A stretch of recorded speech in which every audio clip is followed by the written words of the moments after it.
ప్యారలల్గా నాకు సినిమాలు అంటే విపరీతం అనిపించింది.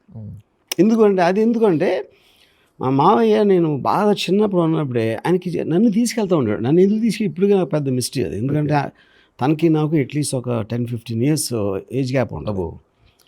మరి నన్నే ఎందుకు తీసుకెళ్ళేవాడు హైదరాబాద్లోని. ఓకే.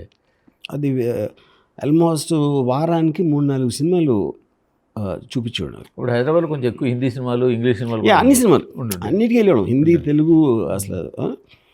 దాంతో అది ఒక ఆల్మోస్ట్ నేను స్కూలు, కాలేజ్ కన్నా ఎక్కువ స్టడీ సినిమాలు చేసేవాడిని.